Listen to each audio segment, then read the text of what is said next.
Hello and welcome to Kitchen Counter Crafts. If you like this video, would you please like, comment, share, and subscribe.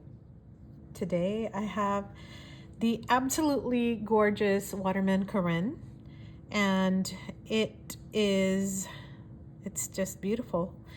The funny story on this pen is that it is not mine.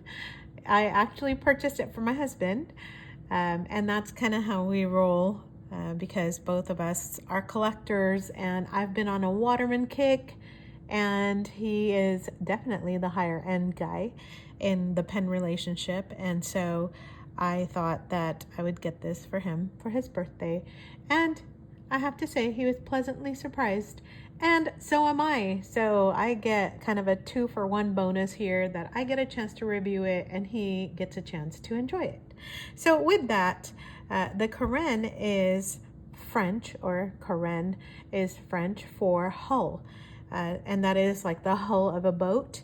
And I'll go into that in just one moment, but very classically shaped pen. It's kind of got that tapered, like regular cigar shaped, you know, kind of thin and then out and then down. But the Waterman does some very cool things with their pen. So there's this kind of really neat symmetry going on in this pen.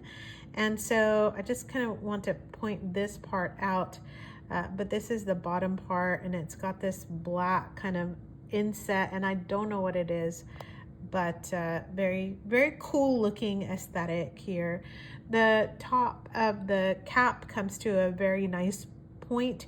This color is the marine amber.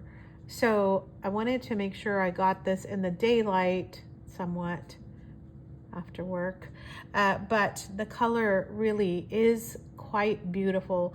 Now on Reddit, several users have said that you need to be careful because the lacquer can scratch easily. So they said just a little bit will show the metal underneath.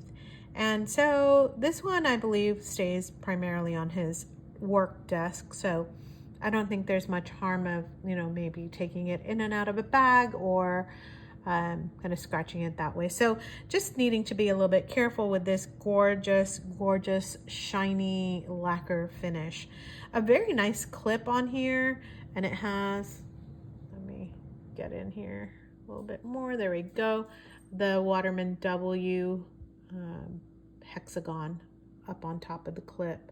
So just a little bit closer in on this pen. What is that? Okay, that's just dust. Don't want to scratch it up while I'm doing this. And then it says Waterman and France on the back now for the real deal. So this is a snap cap, and the nib is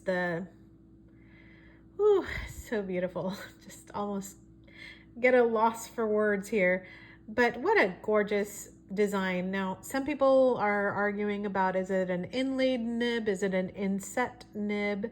The difference is, like in the Schaefer's, the Schaefer nibs are inlaid mainly because you can't remove them. But this one you can actually remove, and it is an inset nib for that reason.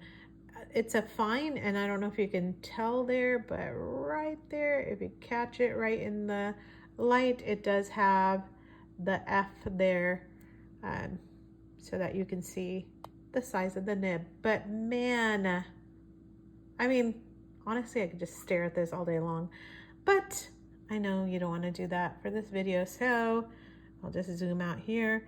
And yes, I get so nervous. I'm like, is it a piston fill? Am I twisting it, trying to crack it? No, it is a converter or cartridge fill, and it is filled right now with Tasha Cha, which I think is kind of a nice compliment. So let's take this for a test drive. Oh, no, let's not. Let's measure this first. So I'm gonna just do it here on the paper. No, can I get it? There we go.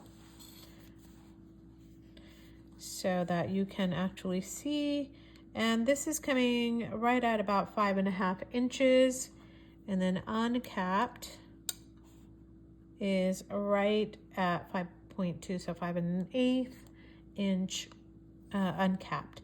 And I'm not going to post it mainly because I'm scared of scratching it, but also because I don't normally post. So just be aware that if you do post, that this is a pen that probably needs a little bit of TLC. So I'm going to just jot down the date for today.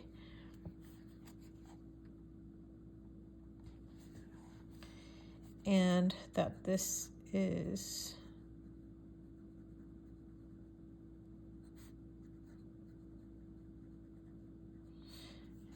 and this is a 14 karat gold nib in fine, and the ink again is Tasha Cha. Very nice color combo. I did not pick that, he did. So let me do a quick writing sample here for you.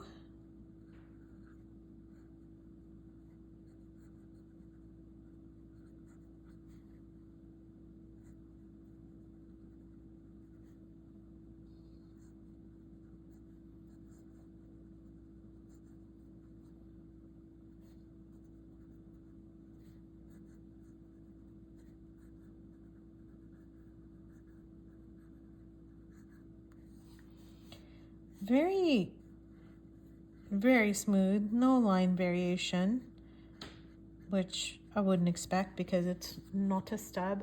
You couldn't even see any of that, could you? There we go. So I'm gonna try and see if I can get that in more. Sorry for like zooming in, zooming out. I'm trying to also get the light so that you don't have too many shadows here on what I'm doing. There we go. So I would say that looks like it looks like to me like a cross between a fine and a medium. So that would be a European fine, right? So I think that's pretty true to that. Very smooth nib, really quite nice to write with. Again, I'm not gonna find fault with it because I just think the thing is so beautiful. And I think that when you're looking at like classic looking pens, this literally is reminding me of the Schaefer Imperial. And so I do believe that Waterman competes with, or especially in the past, competed with Parker and Schaefer's. And so that definitely would be a thing. This is not an ancient pen though. This is from the 2000s. And some people critique that to say, yeah, it's kind of like an old-fashioned looking pen and that kind of needs to become more modern. But I have to say, if I saw this laying around or somebody writing with it, I would be like, what is that pen and how do I get it?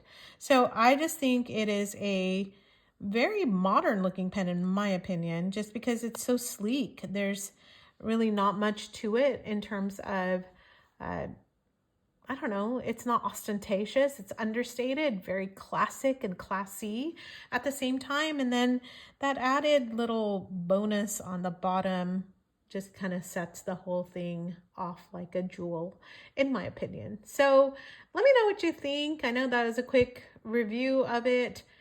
Just a pleasure to write with any Waterman pens so far. I have not found anything that was a dud, in my opinion, from their, $20 allures all the way up to this pen that can go closer to about $300 US at the time of filming this video. So in the comments, I would love to know, what do you think? If you like this video, would you give it a thumbs up? And also share your experience with it. Is this something that's on your list to get? And if not, tell me why as well. And until the next video, bye.